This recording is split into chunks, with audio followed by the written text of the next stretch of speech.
I think I've ended up talking about this topic with almost every leader I've ever coached: protection and permission. It's the answer to many leadership dilemmas where there's no simple solution and it's all about balance.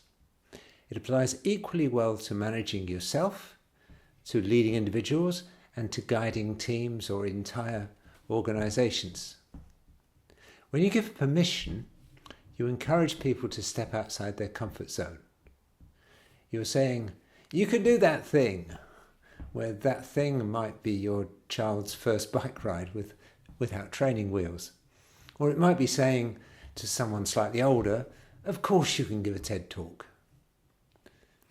On the other hand, when you give protection, you set limits. You help people avoid their danger zone. You might say, but don't ride down that steep hill. Or in the case of the TED talk, start small, build up to it gradually, begin with an easy audience. With the right balance of protection and permission, people stay in their creative, learning, productive zone, slightly uncomfortable, but not in danger.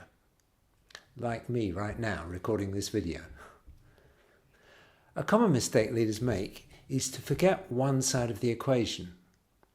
If you're overly concerned about being liked, you might encourage without setting limits. If you tend to be over-controlling, you might set limits without allowing enough freedom. Either way, something important gets lost: growth, confidence, or trust.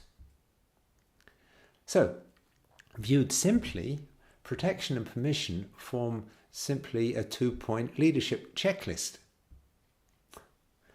Now, ask yourself, when did you last stop yourself from doing something because you were too cautious? And when did you last get into trouble because you were too reckless?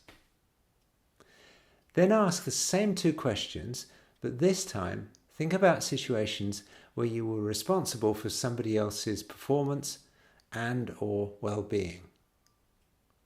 And finally, how might you have found a better balance between protection and permission in those moments? Because that's where leadership happens, in the balance between keeping people safe and giving them space to grow.